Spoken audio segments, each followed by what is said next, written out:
Hola, buenas tardes. Os quería dar las gracias por asistir un jueves más al ciclo de conferencias, el Jueves de las Lenguas. Yo soy Marta Pérez, la secretaria del centro, y también hablo en nombre del equipo directivo. Quería disculpar al director del centro que no ha podido venir. Y bueno, pues quería pedir a mi compañero y jefe de estudios, Jorge, profesor de inglés, que estuviera y me acompañara aquí un momento mientras decía unas palabras.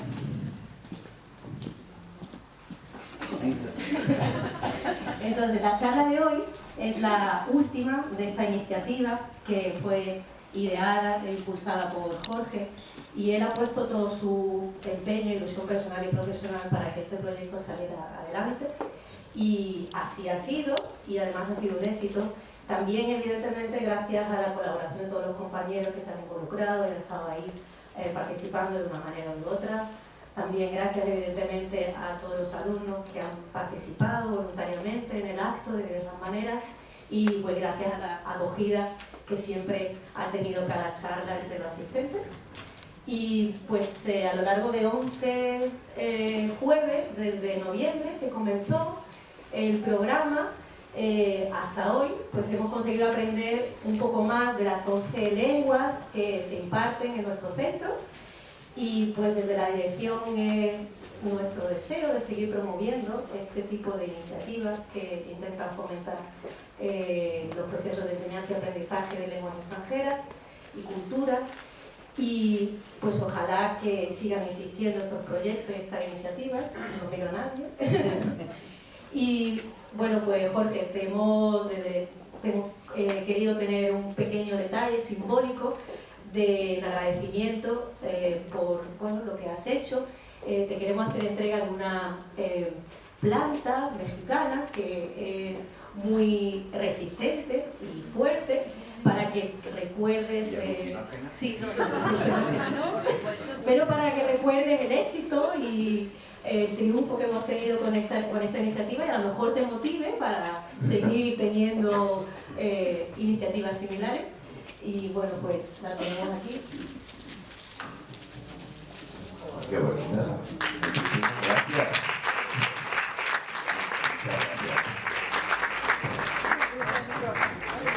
Y pues ya está, le cedemos la palabra a Jorge, que va a hacer el cierre y clausura de esta actividad, desgraciadamente, y pues que la disfrutemos. Gracias.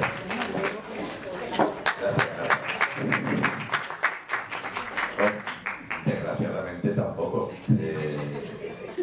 Afortunadamente hemos llegado a buen puerto, y precisamente cuando hablábamos ahora mismo con Josefa, que ha tomado parte en esta iniciativa, y que me decía que cuando empezamos a dar los primeros pasos en la planificación de esto, que esta fecha que ya habíamos fijado como la última del calendario nos parecía enormemente distante, ¿no? Y sin embargo, aquí estamos ya hoy es 14 de abril y hoy cerramos ya el ciclo. Antes de presentar a los ponentes de hoy, me gustaría recordar un poco lo que ha sido este ciclo, este paseo por las 11 lenguas de la escuela. Empezamos en noviembre con inglés, seguimos con alemán.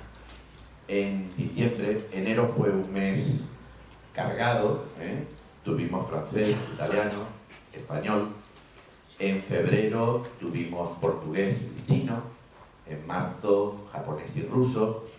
Y finalmente, en abril, la semana pasada, tuvimos árabe, y hoy pues tenemos el inmenso placer de cerrar el ciclo con griego. Si les ha parecido largo el recorrido, pues la verdad es que es largo. No es fácil encontrar una escuela de idiomas donde se impartan 11 idiomas. Desde luego en Andalucía no las hay en absoluto. La más cercana a nosotros en número de idiomas no llega ni a la mitad, con 5. En ese sentido, Málaga es una gran desconocida. La escuela de Málaga, yo creo que Málaga, ni siquiera Málaga sabe lo que tiene, realmente, ¿no?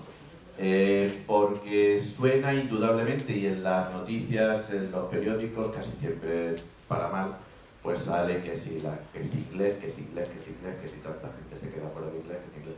Y parece que la EOI no es escuela oficial de idiomas, sino escuela oficial de inglés. Y no, es escuela oficial de idiomas y de nada menos que de 11 idiomas. Haber asistido al ciclo de 11, haber visto después de 34 años que llevo aquí, haber tenido el placer de asistir de cerca a un contacto con las 11 lenguas del centro en el que he desarrollado mi tarea toda mi vida, pues ha sido revelador, la verdad. Y aquellos que hayan asistido a una más o incluso a todas, el panorama es apabullante, es fascinante, es maravilloso. Hemos tenido ocasión de ver lenguas tremendamente distantes, lenguas tremendamente cercanas. En las cercanas hemos visto dificultades enormes o lejanía. En las distantes hemos visto ecos y cosas que nos han parecido muy cercanas. Las lenguas son así, ¿eh? Solo me queda que creo que con lo que he dicho lo he transmitido, el inmenso orgullo que es para nosotros trabajar en este centro y seguir intentando difundir lo que se hace en él. En el capítulo de los agradecimientos que ya Marta ha esbozado, pues a mí me gustaría que se tuviera conciencia de que incluso el proyecto más sencillo como es este, que es poner en marcha 11 charlas, una secuencia con un cierto formato, coordinar a los 11 ponentes o equipos de ponentes, nunca es fácil. Incluso una cosa muy modesta como esto, que es que hoy estemos aquí haciendo esto, requiere un trabajo muy abnegado por parte de muchas personas. Y a mí me gustaría, aunque solo fuera por el detalle de mencionar los nombres, los de el equipo de alumnado voluntario, que sin ningún otro interés, simplemente por amor a la actividad, han estado constantemente involucrados en esto y son Jonathan Sánchez, Laura García Bernal, David Delgado, María Martínez Nieto, Juan Francisco Aguilar, Juan Manuel Ruiz Escalera, Ana Gómez Olmos, Susana García de los Reyes, Ana López León y Marina Ruiz Amores. El cámara se lo merece. Nuestro constante cámara que ha grabado y va a grabar también hoy todas las intervenciones y las charlas, lo que nos permite tenerlas en un canal de YouTube para que todos los que no han tenido ocasión de ver una u otra o todas puedan hacer también ese paseo virtual, pues Jesús Tudela, un aplauso también para él. No solamente graba, también produce luego los vídeos que se cuelgan en YouTube.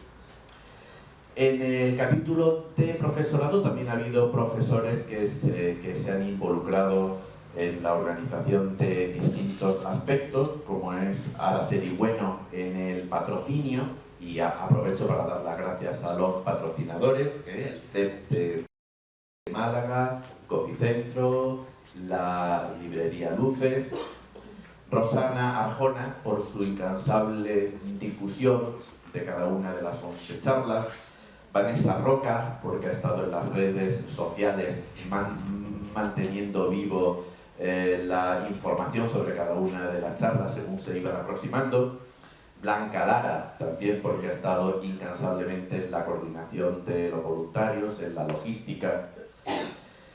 Al CEP, que no pueden estar hoy con nosotros, pero que sí están. Pues a Juan Manuel Criado, el director, y a Rosa Parra, que también estuvieron con nosotros en el acto de apertura, y al equipo directivo, Marta Perles, Juan Vicente Vega, que han estado aquí siempre con nosotros y que nos han apoyado en todo lo que hemos necesitado. Entonces, adquirir todo lo que ha hecho falta para que esto sea posible. Y a toda la escuela, porque esto en realidad es un regalo para la escuela, para que la escuela tome conciencia de la importancia que ella misma tiene. Y ya voy a dar paso a los ponentes de la última charla de griego, paseo por el cual acabamos ya, o parada en la cual acabamos nuestro paseo. La charla va a estar a cargo del profesor Antonio García Guzmán, de nuestro departamento de griego, y va a estar acompañado por María López Villalba, profesora de la UMA, que también ha sido profesora nuestra en su momento, y que ambos también escenifican una amistad profunda entre la escuela y la UMA, la universidad, en lo que se refiere a la enseñanza y al aprendizaje de griego moderno. Y por mi parte nada más, agradecerles que estén aquí esta tarde y recordarles que cuando se acabe la charla, ya que clausuramos la charla antes de la última charla, lo cual es un poco raro, pero que después de la charla, a modo de clausura más amable, habrá una pequeña copa en el bar. Muchas gracias.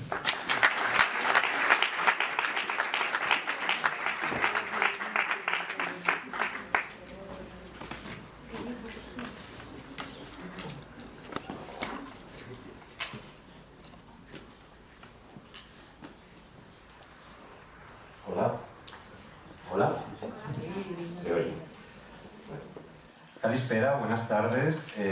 Ante todo, quería empezar también yo agradeciendo a Jorge y a todo el equipo que la haya mencionado, pues que se haya podido llevar a cabo esta serie de charlas que tenemos el placer de terminar, de cerrar nosotros hoy con griego. Creo que todas las charlas han sido muy útiles y de todas algo hemos aprendido. Y este es también nuestro objetivo hoy, que algo de lo que os contemos nos llevemos hoy aprendido. Sí. Agradecer la presencia también a todos los que estáis aquí presentes en la sala y vamos a dar comienzo a la charla.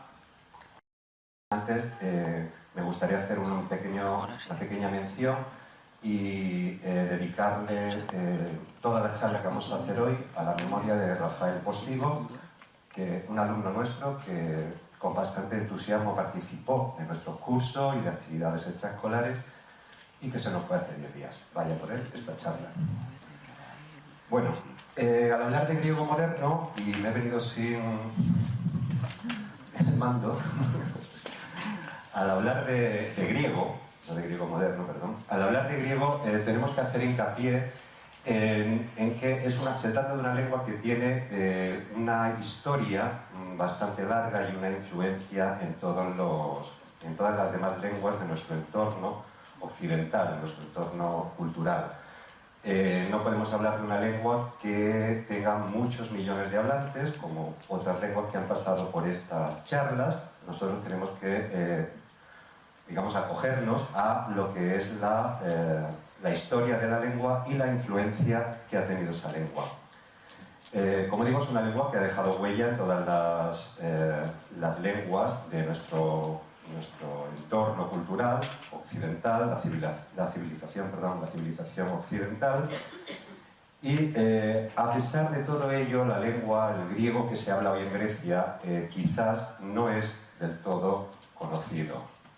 Seguramente es un desconocido para mucha gente que no sea docente o aprendiz de dicha lengua.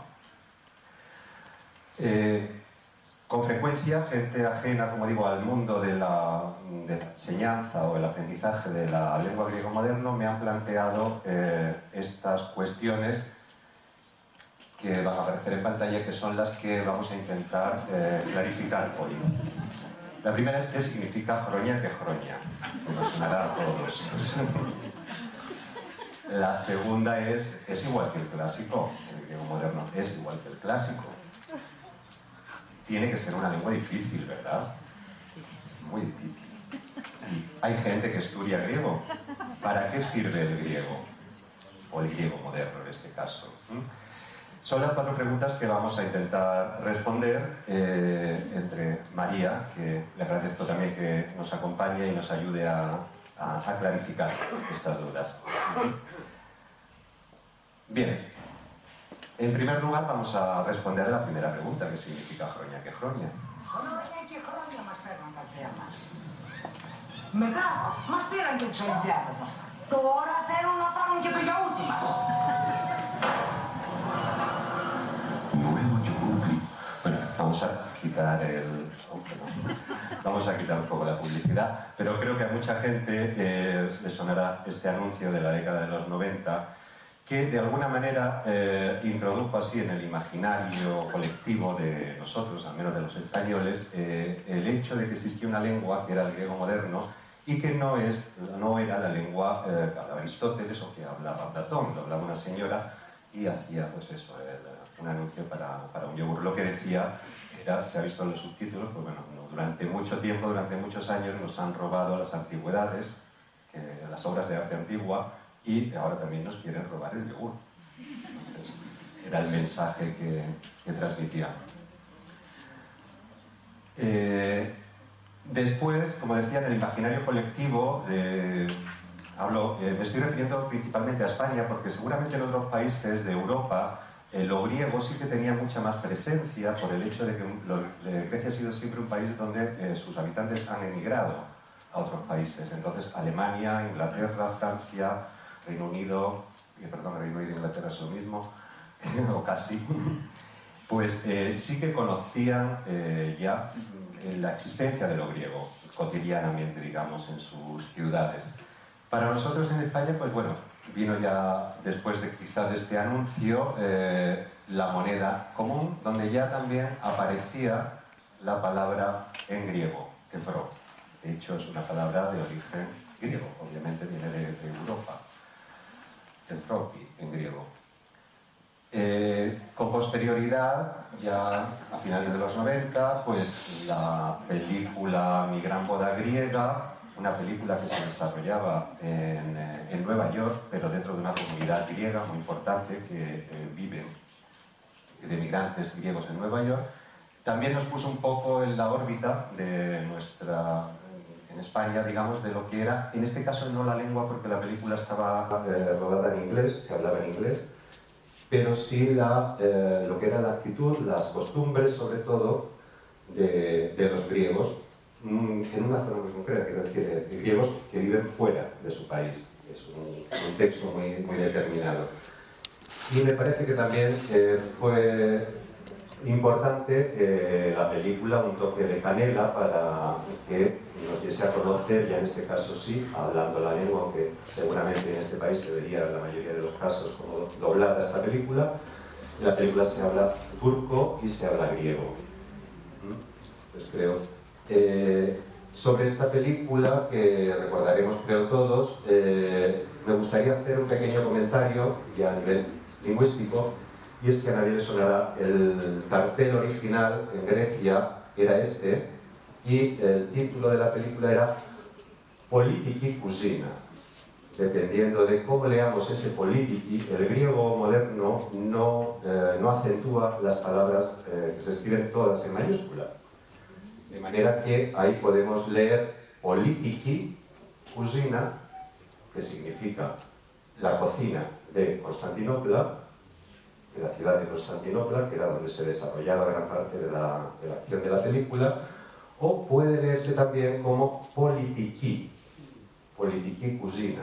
La película también, detrás de esa imagen amable de la infancia del niño, nos mostraba también unas escenas bastante, a veces no violentas, pero bueno, escenas casi muy realistas sobre el enfrentamiento entre turcos y griegos en aquellos años, ¿no?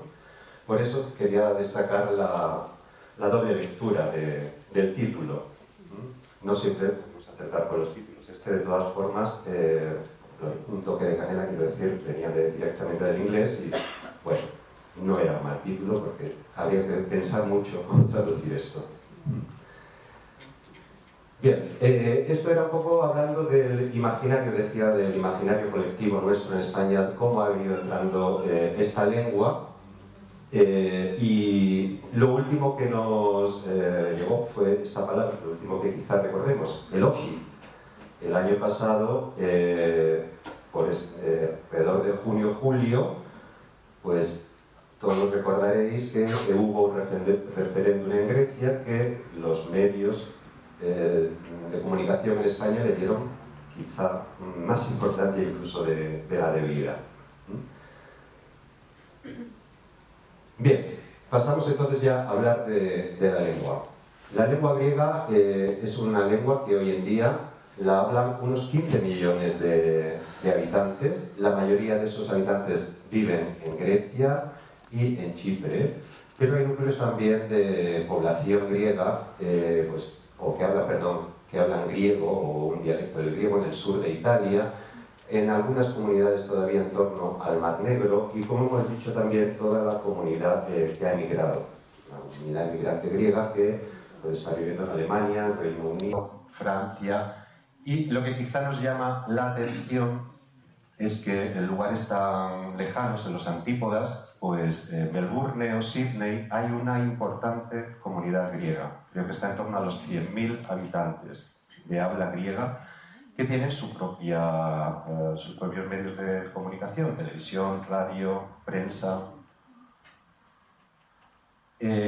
Pasamos a la pregunta siguiente. ¿Es igual que el clásico, el griego moderno?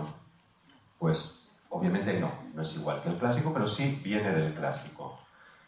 Podemos hablar de 4 etapas, digamos: el desarrollo de la lengua, el griego antiguo, helenístico, medieval y hasta llegar al moderno. Vamos a hacer un pequeño paseo por esta historia, pero antes me gustaría que viésemos este vídeo rodado por el director Costa Gavras, que cuenta un poco la historia del Partenón. Es un vídeo que se proyecta en el Museo de la Acrópolis, en el nuevo Museo de la Acrópolis, y cuenta muy brevemente la historia del Partenón. Me gustaría que a partir de ver este vídeo entendiéramos un poco, en los 3 minutos escasos que dura, la historia por la que ha podido pasar también Grecia y, por favor, y la lengua.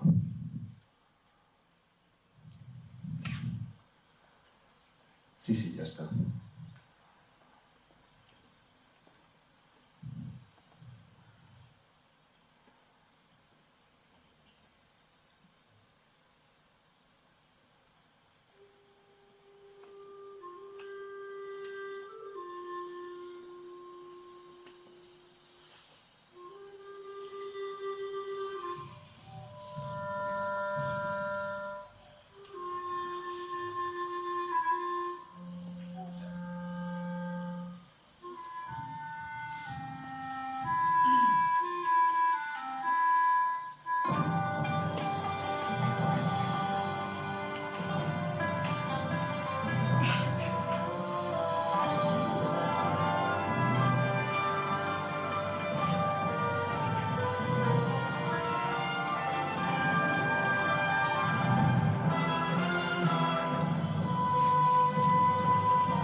Quería que viésemos este pequeño corto, precisamente para que tuviésemos una idea de la historia, cómo se ha desarrollado en el Partenón. Afortunadamente la lengua es inmaterial y no ha sufrido, o aparentemente no ha sufrido de la misma manera que el Partenón. Y me gustaría que nos quedásemos con esta imagen, que es un cuadro, una pintura de finales del siglo XVIII, que recoge precisamente el resultado de lo que era en aquel momento el Partenón, que como hemos visto pues ha tenido mezquita, iglesia católica, iglesia ortodoxa.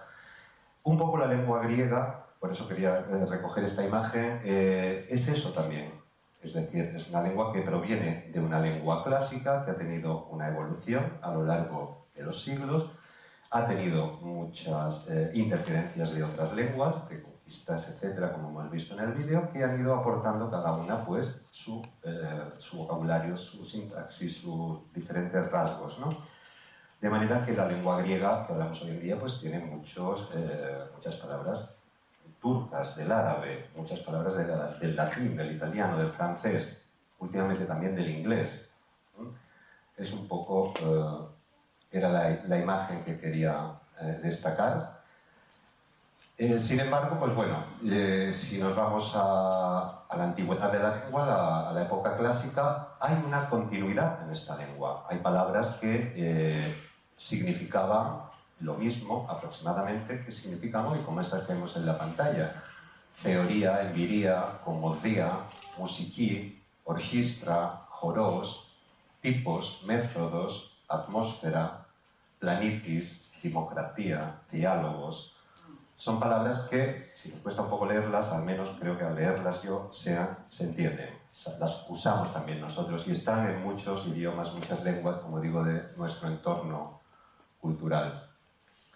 En el desarrollo de la lengua griega, me gustaría destacar que hay dos momentos de crisis, de cambio, en los que son importantes en su historia. Y son el momento en que, primero, se crea una lengua común, helenística, a partir de las conquistas de Alejandro Magno, y un segundo momento que es una configuración del idioma nacional. Es todo un reto para el nuevo Estado griego a partir de 1830, la Revolución de 1821, el dar forma escrita, forma gramatical a una lengua que era una lengua hablada. En esto vamos a incidir ahora un poco más. Como digo, durante el periodo helenístico, la lengua griega se expande, gracias a las conquistas de Alejandro, y se convierte en una lengua franca del momento. Es la lengua en la que se escribe, por ejemplo, se traduce el Antiguo Testamento. Pensemos en la época que estamos viviendo, el siglo III, II a.C., la importancia que puede tener una escritura como puede ser la Biblia, pues ya se realiza esa traducción. También los Evangelios, el Nuevo Testamento, se escriben directamente en griego. Esto nos demuestra que era una lengua de prestigio, incluso bajo el dominio del Imperio Romano. Esa lengua poco a poco se va quedando más reducida a lo que son la península balcánica y Anatolia, y ya en Bizancio, en el Imperio Bizantino, pues esa sería un poco los límites de donde se habla el griego. Pero es que además aquí ocurre un fenómeno, y es que hay una división entre una lengua arcaizante, que es la que se utiliza en la corte, y una lengua popular, que es la que habla la gente del pueblo. Una lengua que ya empieza que va evolucionando, mientras que la otra, la arcaizante, no tiene una evolución propia ni crea ya, digamos, una literatura, unas propias. Muestras de esa evolución de la lengua son ya los primeros escritos que conservamos, ¿no? El poema épico de Yenis Sakritas, que se puede ser comparable a nuestro poema épico del Cid, o las canciones populares, que eran pues canciones que se cantaban en las faenas agrícolas o en las fiestas, y que ya nos indicaban que existía ahí, como digo, una lengua popular que incluso bajo el dominio otomano se siguió manteniendo y dando algunas muestras de creatividad, como fue, por ejemplo, el poema escrito en dialecto cretense, Erotócritos. El segundo momento de inflexión, decíamos, tras el periodo helenístico de cambio, es el de la Revolución griega de 1821. A partir de ahí, de la creación del Estado griego, fue, como todos sabemos, una revolución que estuvo apoyada también por Europa Occidental.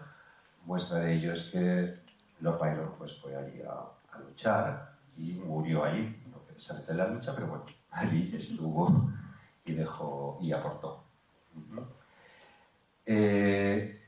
Sí, nos tenemos que centrar un poquito en la historia para ver que tengamos en cuenta que durante los siglos XIX y XX, es decir, a partir de 1830, Grecia existe ya como un estado nuevo.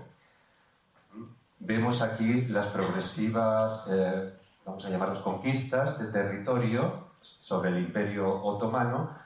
En el siglo XIX, prácticamente este territorio de aquí es lo único que es Grecia.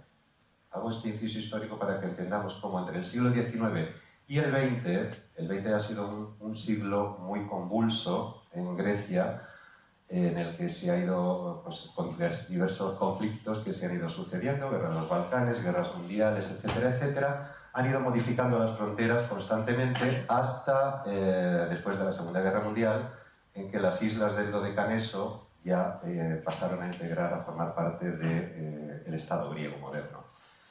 Es, por tanto, un estado bastante reciente y con unas fronteras que, si pensamos que la segunda ciudad del país, Salónica, pues hace 3 años, creo recordar, no estoy muy seguro de la fecha, pero creo que celebró el primer centenario de estar dentro del Estado griego. O sea, lleva 100 años perteneciendo al Estado griego, antes fue Imperio Otomano y... Bien, esta historia que hemos contado se refleja también en esa división lingüística de la que hablábamos antes. Ya desde el periodo helenístico, la Edad Media, existe una división lingüística, una lengua arcaizante y una lengua que es la que habla el pueblo. Esto se mantiene y ahora el gran reto, como decía antes, el gran reto que tiene el nuevo Estado griego es dar forma a esta lengua que habla el pueblo, pero que si bien empieza, como hemos visto, tienen algunas manifestaciones artísticas, algunas manifestaciones literarias, quiero decir, y durante el siglo XIX seguirán muchos intelectuales, muchos escritores, irán creando las bases para la nueva lengua, que será la lengua popular.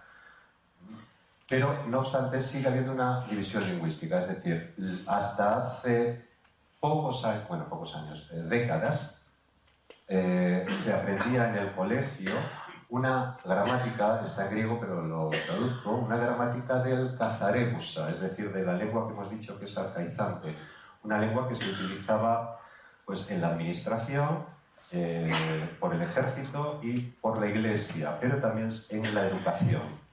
Dejó de utilizarse en la educación primaria a principios ya del siglo XX. Y al mismo tiempo también tenían pues eso, una gramática del Dimotiquí, de la lengua popular. Ambas gramáticas se estudiaban en la escuela primaria, digamos, el Dimotiquí, después ya tenían que aprender Kazarebusa o esa lengua, como hemos dicho, arcaizante, y que ha estado vigente, pues ya según también los vaivenes políticos, pues hasta el año 76, 74-76, con la última dictadura de los coroneles. Dentro de esta evolución, como decía, de la lengua, pues hay un hito muy importante que es el de la creación de una gramática. La primera gramática griega, aquí tenemos la portada, es de Triandafilidis, y es una gramática que se publica antes de la Segunda Guerra Mundial. Yo recuerdo que en 1938, justo antes de la Segunda Guerra Mundial. Pensemos que es la primera gramática del griego moderno, como lo entendemos hoy. Y pensemos también en que en España ya teníamos una gramática castellana en 1492.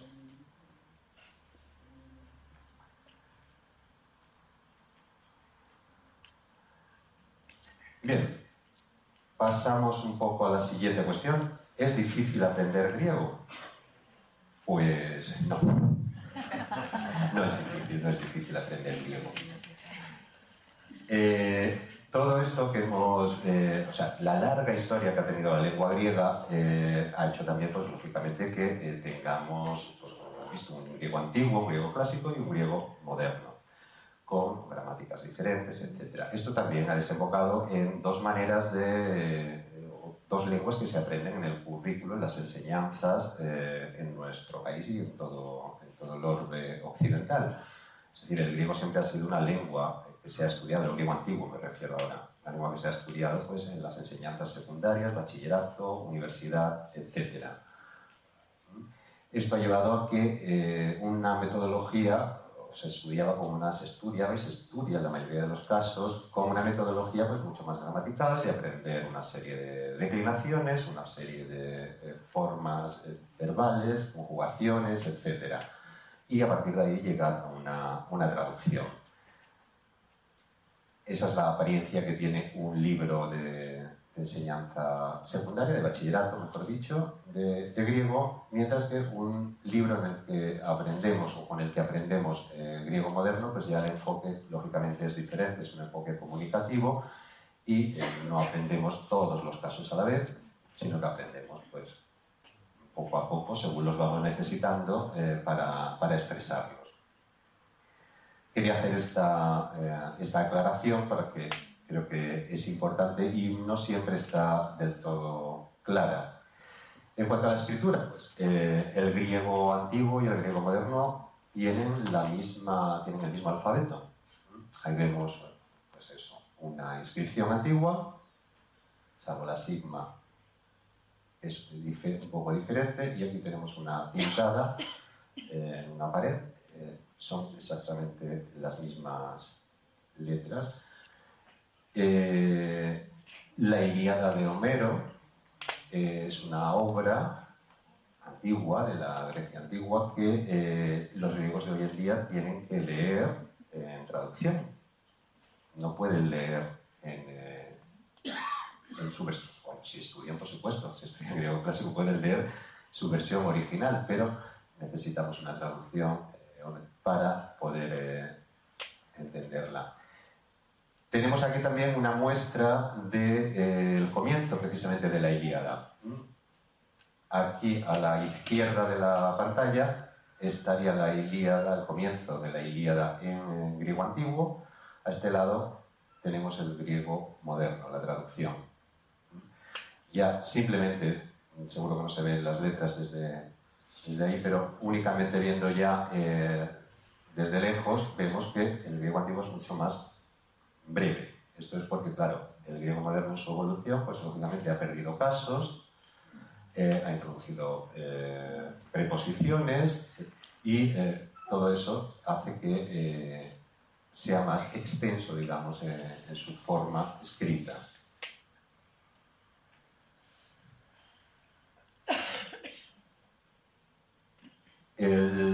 Otros signos, se me ha olvidado, perdón, y quería decirlo también, que del griego clásico al moderno los signos de puntuación se han simplificado también mucho. Todos los acentos, espíritus, etcétera, que existían en el griego clásico han desaparecido en el moderno para quedar únicamente un acento agudo, que es el único que se mantiene hoy en día, y el signo de interrogación, que creo que es, para quien no lo conozca, es una curiosidad. Lo escribimos con un punto y coma, como se escribía en el griego antiguo. Eso se mantiene. El alfabeto, como digo, es es el mismo, las mismas letras. Son letras muy reconocibles por todos, aunque no conozcamos la lengua, o la gran parte de estas letras son reconocibles. Tenemos A, alfa, o epsilon, la E, iota, una I, omicron, O, beta, una V, o kappa, una K. En Theta, que lo he escuchado muchas veces, sobre todo a gente que se dedica a la economía, creo que utilizan alguna fórmula en la que ponen esta letra, es zeta, o cita, mejor dicho, cita en griego. Bien, esas 24 letras nos sirven para crear 5 sonidos vocálicos. A, E, I, O, U son exactamente los mismos sonidos vocálicos que tenemos nosotros en español. Y 18 sonidos consonánticos, donde hay alguno que pueda diferir del español, pero en líneas generales tenemos un cuadro fonético muy similar las dos lenguas. Únicamente quería destacar un par de oposiciones fonéticas que son la B y la Vita, B, V. Es decir, Elizabeth Taylor, tengo que decir que esto lo he escrito yo, pero son ejemplos sacados de la prensa. En griego es normal transcribir los nombres extranjeros, no es nada raro. Elizabeth Taylor es B, creo que ya la hemos conocido todos. O John Malkovich, V, es una Vita, V. Hay esta oposición sonora. Del mismo modo que también lo tenemos en las dentales. Así, por ejemplo, en Madonna o Almozófar o Almozófar, según el momento. Bien.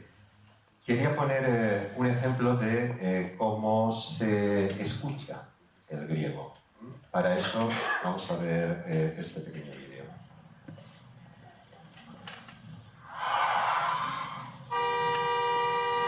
Ahí tienes tu topo, Procora! Κλείσανε τον δρόμο! Έχουμε και meeting, τελείωνε! Ποιο είπε στον τόπολο, ρε! Πάλι ότι βατζίνε άντερταν που ένα τιμόνι σου έβαλαν ανάποδα και έβλεξες τα βούτια σου στόκε. Φιάτλα για τους επάτησαν! Τι να σου πω, ρε! Τι να σου πω! Να!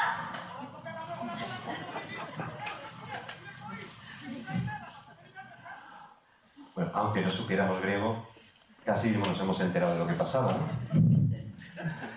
Sí, y además creo que con el griego o el español, en caso de que nos oigan los griegos, ocurre que cuando oímos una conversación a lo lejos, nos parece que es español. Y de la misma manera que los griegos cuando nos oyen a nosotros hablar, parecen griegos, ¿no? Parecemos griegos. Es por la similitud que tenemos, como decía, en los sonidos que manejamos en nuestra lengua. En cuanto a la morfología, me gustaría únicamente destacar que, bueno, el griego, al igual que el español, es una lengua en la que las palabras, según sus terminaciones, hablo ahora mismo de nombres, sustantivos, según sus terminaciones, esas terminaciones ya significan, ya nos están indicando, por ejemplo, en furnos, estamos ante un masculino singular. Como en español horno, la O nos indica pues, que estamos ante un sustantivo masculino singular. Carecla, que sería un ejemplo de sustantivo femenino, pues nos indica que estamos ante esa A nos indica que estamos ante una palabra de género femenino. O tenemos también el género neutro. Aquí ya no hay comparación, sí hay traducción, pero no comparación, pero sí tienen sus propias terminaciones, de manera que según terminen las palabras, sí podemos reconocer si son de un género u otro. Por ejemplo, eso, pedi, que es niño. Lo mismo ocurre con los plurales, los morfemas que vamos añadiendo para significar plural, pues, igual que en español, tenemos furni, pues hornos, o carecles, sillas. En el caso del neutro, pedia, sería una A, niños. Un poco diferentes, pero me refería a que la mecánica es la misma en ambas lenguas, por ser lenguas precisamente flexivas. Un detalle, un dato que puede resultar curioso es el hecho de que incluso los nombres propios llevan artículo. Así decimos, por ejemplo, y María, la María, o Grigoris, el Gregorio, o Tolondino, la ciudad, el Londres.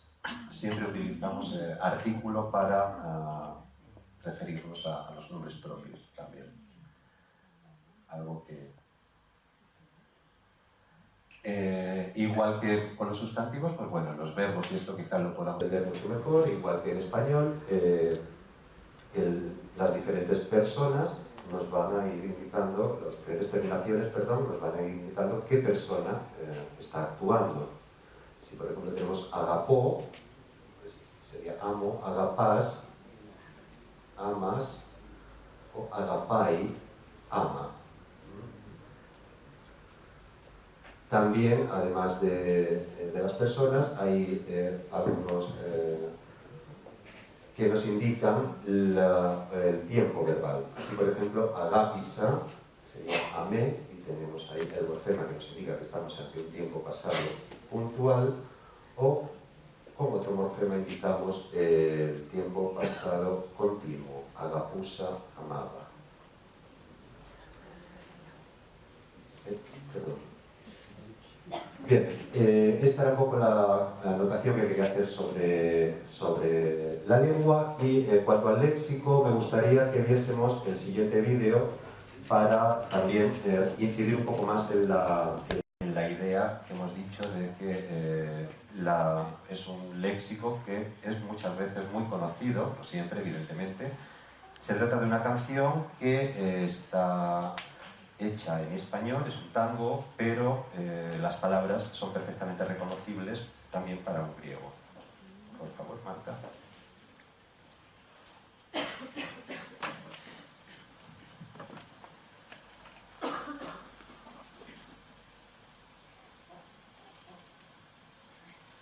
Si las dos,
Tango cabrón que corre por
sistemático, fenómeno crónico y ortodoxo, sin racismos ni extremismos, sin tabúes étnicos, en lírica éxtasis praxis, es el melódico y fantástico Antropo.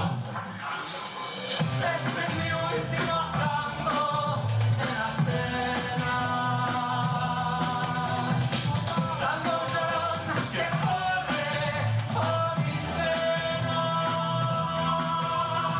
Este es mi último tango en la cena, tango rosa que corre por mi seno.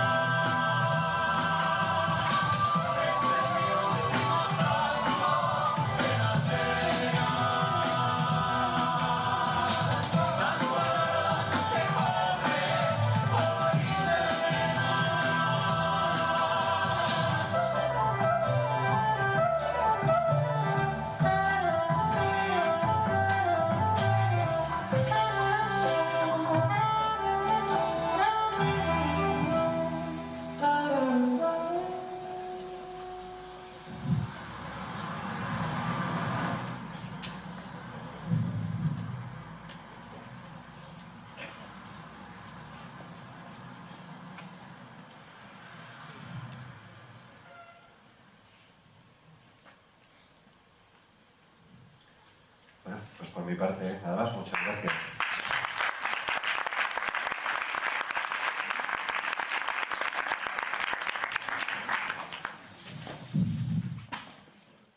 Buenas tardes. Me llamo María López Villalba y vengo de la universidad, pero esta es mi casa también, la Escuela de Idiomas, porque aquí empecé a trabajar y también a estudiar como estudiante inglés malísima, el griego un poquito mejor, soy así de rara, y fue para mí todo un desafío empezar en la Escuela de Idiomas como profesora y todavía conservo conocidos, amigos y sobre todo estudiantes que nos encontramos por la calle y todavía nos saludamos e incluso me hablan en griego, que me hace mucha gracia. Dicen, es que te veo y me sale Yasu. Así que nada, ¿ya está? ¿Esto? Ah, esto.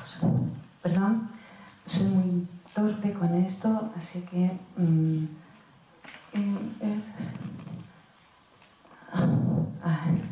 perdón. Bueno, muchas gracias. Muchas gracias por invitarme a estar aquí. Por supuesto, al equipo directivo y sobre todo a Jorge, que ya sabía de su entusiasmo y su capacidad organizativa, y esto pues es realmente una demostración. Así que muchas gracias, Jorge, y por todos, por este paseo que habéis hecho por todas las lenguas, que efectivamente quizás no somos conscientes de lo que tenemos y no lo ponemos en valor, y esto es una iniciativa que intenta precisamente cambiar las cosas y no es fácil, así que muchas gracias por el trabajo. Y por supuesto también agradecer a mis compañeros aquí en la Escuela de Idiomas, a Antonio y a Sadid, que además, ¿no?, de compañeros, pues hacemos muchas cosas en común porque tenemos también muchas cosas en común. No sé si me dejo a alguien, lo siento, parece que estoy imprimiendo un Oscar. Pero no, es un premio estar aquí y realmente así quiero transmitirlo. Así que es un poco tarde y no quiero ser una carga, pero tengo que decir que cuando me invitaron a participar en esta charla de hoy, en este acto, me comentaron que yo podría abordar una pregunta como esta. ¿Para qué sirve el griego? Bueno, no quiero decepcionaros, no tengo ni idea, la verdad. Y después de la intervención de Antonio yo creo que ya podría callarme perfectamente, pero no, voy a dar la tabarra y quiero empezar mi intervención confesando que soy incapaz de contestar esto. No puedo contestar y lo que me vino a la cabeza cuando empecé a pensar sobre cómo abordar esto fue un libro que es este libro que se titula Xenes Lexis, las palabras extranjeras, y es un libro escrito por Vasilis Alexakis, un escritor que yo no solo sigo, sino que quiero profundamente. ¿Y por qué me vino a la cabeza este libro? Pues la verdad es que tendría que ir al psiquiatra y urgentemente además, pero me vino a la cabeza porque el protagonista de este libro, que puede ser el propio Alexakis porque habla en primera persona y habla de sí mismo con notas biográficas, está en un momento crítico de su vida, tiene 52 años, acaba de morir su padre, se ha divorciado, es un escritor sin ideas y desde luego está realmente mal. Y para salir de este estado de postración en el que se encuentra en todos los sentidos, se le ocurre que lo más saludable es aprender una lengua. Y ahora, ¿qué lengua? Es una decisión importante cuando tienes ya cierta edad y estás en esta situación un poco crítica de tu vida, sin muchas fuerzas, y entonces se pone a buscar una lengua. Él tengo que decir, Alexakis, el escritor, es griego, pero vive en Francia y escribe indistintamente en griego y en francés. Hay obras suyas escritas directamente en francés que luego él se autotraduce al griego y hace lo mismo cuando publica en griego, se autotraduce al francés. Una persona con esa capacidad lingüística, pues que se ponga a buscar una lengua, para mí es un faro. ¿Y qué lengua decide aprender este personaje? Pues el sango.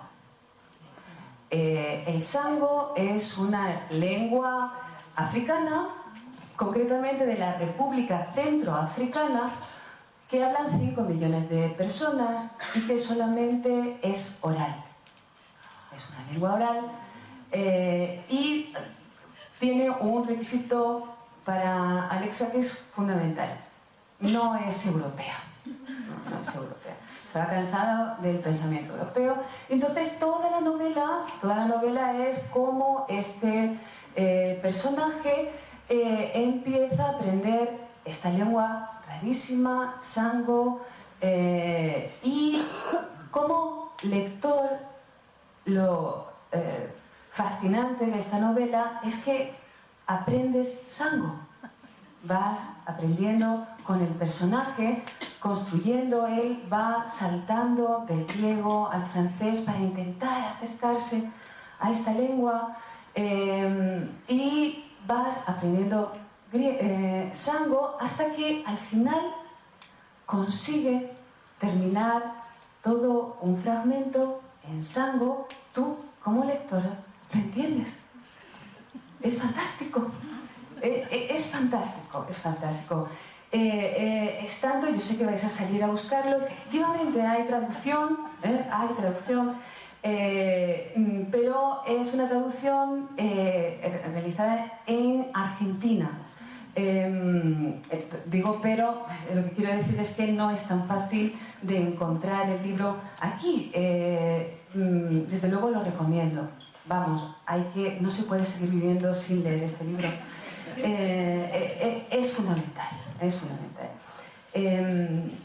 Y yo, para para esta charla me he permitido traducir, esto ya es una traducción propia, algunas preguntas que se hace el personaje y algunas consideraciones que creo que de alguna manera responden mucho mejor que yo para qué sirve aprender cualquier lengua. ¿Seré capaz de aprender algo nuevo a mis 52 años? Si mi padre me oyera pronunciar palabras africanas, seguro que sonreiría. ¿Puede alguien aprender una lengua solo para intentar sorprender a un difunto? Pero hay otra cuestión que me preocupa más. ¿Se puede enamorar a alguien de una lengua como se enamora de una persona? Me vino la idea de que el aprendizaje de una lengua funciona como un elixir de juventud. El sango no me trae nada a la memoria. Mis recuerdos le resultan desconocidos. Es una lengua que me proporciona la agradable ilusión de que no he vivido nada todavía. Me resulta mucho más fácil mencionar la muerte de mi padre en sango que en griego. Baba ti bi a kui. O pateras mu pezane. Mi padre ha muerto. Las lenguas te devuelven el interés que les dedicas. Te cuentan un montón de historias tan solo para animarte a que cuentes tú la tuya. Las palabras extranjeras tienen corazón. Se conmueven con la frase más simple escrita en su lengua, incluso aunque esté plagada de errores. Alexakis, fantástico. Creo que esto puede servir para cualquier lengua y también para el griego, y me vais a permitir que lea algo concretamente para esta lengua. Está hablando de los negros que se encuentra por París, por Atenas. Él quiere aprender una lengua africana, no sabe cómo abordarlos. ¿De qué me serviría que les preguntara cuál era su país si iba a ser incapaz de ubicarlo en el mapa? Cada africano que me encontraba añadía un poco de misterio a mi ignorancia. ¿Qué significaba aquella repentina curiosidad por la cultura negra? ¿Y por qué tenía la intención de aprender una lengua marginal? ¿Para hacer mi propósito aún más extravagante? ¿Por solidaridad con las lenguas pequeñas, a las que cada vez les resulta más difícil hacerse oír? Entre esas lenguas se incluye el griego. Bueno, podría seguir con Alexakis, pero no es el caso. Os aseguro que no tengo ningún tipo de ayuda económica por su parte. Pero para completar este despropósito, voy a hablar un poco de mí misma. Y como bien sabemos, la palabra ego significa yo. También en ciertos contextos puede ser ego. Y ahí he puesto la transcripción en sango, bi, yo. Y yo hice filología clásica en la Universidad de Málaga, y en 1989, cuando terminé, me fui con una beca a Grecia. Y mi madre, cuando me fui, me dijo: ¿y para qué? Entendería que te fueras a un país decente. Pero Grecia, ¿para qué? Yo no tenía, como ahora, una respuesta, pero yo tenía que ir a Grecia. Tenía que ir a Grecia, y mi conocimiento de griego moderno, como bien ha explicado Antonio, muy bien, yo sabía griego clásico, lo que sabía, pero griego moderno nada, vamos ni decir ya su Eucaristón, nada, para mí era tan exótico como el alemán. Entonces, cuando yo llegué allí, pues directamente, como dice Alexakis, yo me enamoré de esta lengua, sigo enamorada. ¿Para qué? ¿Por qué? No tengo ni idea, pero es así.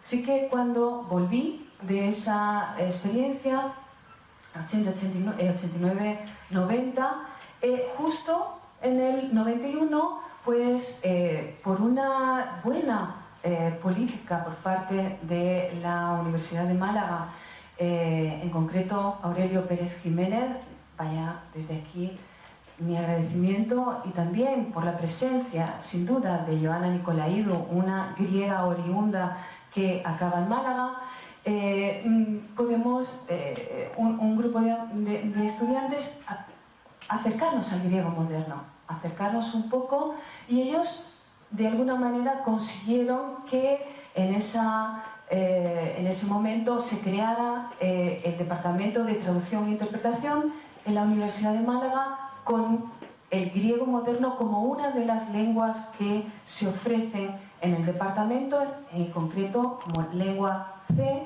Las únicas dos lenguas B son el francés y el inglés, y el resto de idiomas, son 7, se pueden elegir como lengua C. Es curioso que de esto pasen 25 años, de las dos creaciones del Departamento de Traducción con griego y la Escuela de Idiomas también con griego.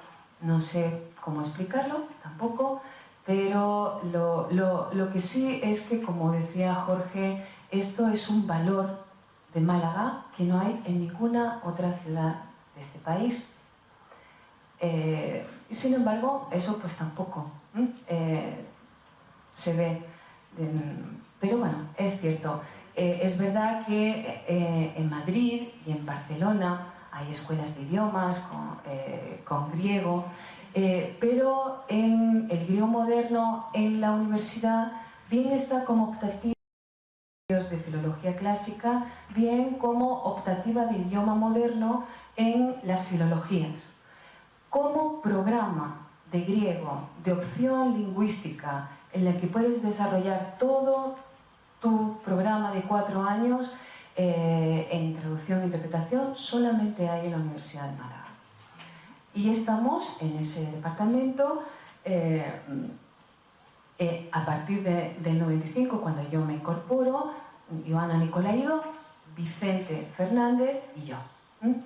Y ya para concluir, como veis, ¿no?, mi narcisismo, palabra griega, en 2012 conseguimos, por la traducción de Ciudades a la Deriva, Stratis Chirkas, el Premio Nacional de Traducción por parte del gobierno griego a la mejor obra griega traducida a otra lengua extranjera. Y lo conseguimos y estamos orgullosos. Creo que eso también es importante para qué ha servido el griego en mi vida. Y aquí estamos, en 2016, con esta fecha, como he dicho antes, un poco redonda, de 25 años, y seguimos con el griego en la Escuela de Idiomas y el griego en la Universidad de Málaga. Creo, sinceramente, que es un prodigio. Es en estos tiempos, y no sé, a lo mejor para eso sirve el griego, no sé.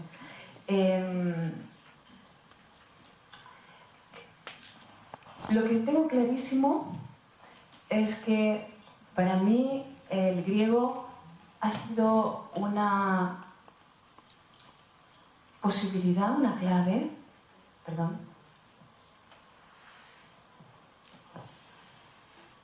para conocer estudiantes. Y durante todos estos años, los 4 años en la Escuela de Idiomas y los 20 ya que llevo en la UMA, he conocido a muchísimos estudiantes y creo que con todos ellos de alguna manera, y con ellas, sobre todo son ellas, hemos configurado un grupo interesante. Las malas lenguas la llaman la secta del griego, no sin razón. Pero quiero dedicarle desde aquí de verdad todo mi cariño a todos estos estudiantes, que no solo españoles, también los Erasmus, que creo que es importante que Málaga sea un foco de atracción para estudiantes griegos que hacen aquí su Erasmus, y algunos de ellos, muy valiosos, se quedan y siguen sus estudios, por ejemplo, en el máster, o simplemente enriqueciendo el tejido humano de esta ciudad. Y recurrí a mis estudiantes, una vez más, para que me ayudaran a abordar esto, para qué sirve el griego. Y quiero leer lo que ha escrito una chica que es polaca, María, no me atrevo a pronunciar su apellido para no hacer el ridículo por si me oye, y esta chica es Erasmus y ha contestado lo siguiente: yo aprendo griego sobre todo por su hermoso sonido, que para mí personalmente suena como el lenguaje de mi segunda patria, un poco como si volviera a casa de un largo viaje. No sé si me explico. Yo he dejado su español. Sin embargo, esta es la razón muy subjetiva. Mientras que hay un montón de razones muy objetivas para las que vale la pena aprender griego. Por ejemplo, en su núcleo sigue siendo el mismo lenguaje de sabiduría, belleza, perfección, en la que surgieron los trabajos básicos de nuestra civilización: la Odisea de Homero, los diálogos de Platón, el Nuevo Testamento, y son solo algunos ejemplos de los que ha hablado también Antonio. Hay un montón de palabras en otros idiomas que vienen del griego, lo que hace el aprendizaje muy interesante y revelador, por no mencionar el hecho de que es más fácil. También hay otras razones más mundanas. Por ejemplo, para ver el brillo en la mirada de una persona no griega cuando le dices que hablas griego, incluso si el brillo significa está completamente loca. Ver la sonrisa en la cara de un griego cuando, no teniendo apariencia griega, empiezas a hablar en griego en vez de en inglés. Eso no tiene precio. Tenéis que probarlo. Hablar en el metro o por la calle en griego con alguien, con una amiga, y que nadie o casi nadie vaya a entender vuestra conversación. Utilizar las recetas originales de las delicias griegas. Hacerse amigos con el dueño de la casa de huéspedes donde te hospedas, porque te van a tratar como si fueran de su familia. Comunicarse en griego no solo en Grecia, sino también en Melbourne, en Nueva York o en Chicago, como hemos visto, también en Sydney. Y por supuesto, poner lo último e importante, leer los cómics de Arcad en el original. Además, cuando no está traducido al español, porque además podemos tener una ventaja más. Puedes volverte en el futuro el traductor de Arcad en España. No quiero dejar de también leer que puede ser interesante comprender palabras. Esto lo han escrito otras alumnas, Rocío Sánchez, Desiree Sánchez. Es importante comprender palabras, términos médicos que desconoces, pero que comprendes porque puedes construir el significado. Y además, porque es emocionante cuando en la tele sale algo en griego, una película, un documental, un anuncio, y traducir todo lo que dicen porque nadie más lo comprende. Bueno, es que dicen muchas cosas, pero voy a terminar con lo que dicen los chicos de primero, fundamental aprender griego para entender a los griegos. Y también porque es un mérito raro, escaso, que puede ayudar a mejorar tu currículum y sobre todo tener menos competencia. Tenemos la ventaja de que en griego podemos aprender idiomas con pocos estudiantes en clase, que también genera otro tipo de dinámica de clase. Y lo último, y ya de verdad que me voy a callar, dice Miguel Sacón, para hacer algo sin utilidad.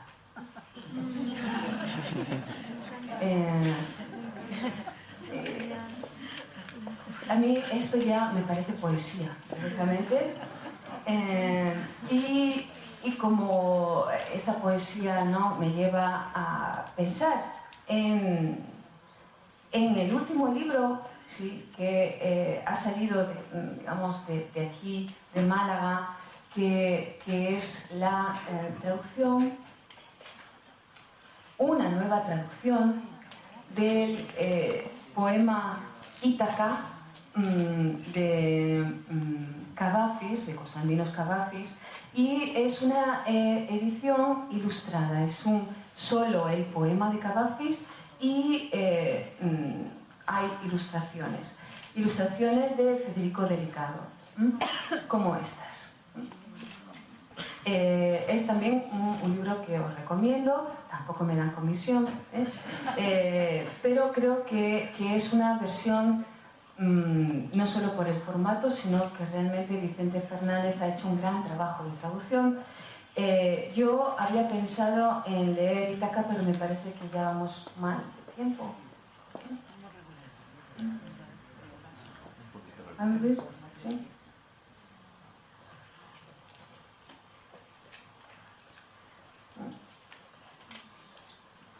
Tengo que decir que también tengo que dar las gracias por esta invitación, porque he vuelto a dar la vuelta de tuerca a encontrar un nuevo sentido a Ítaca.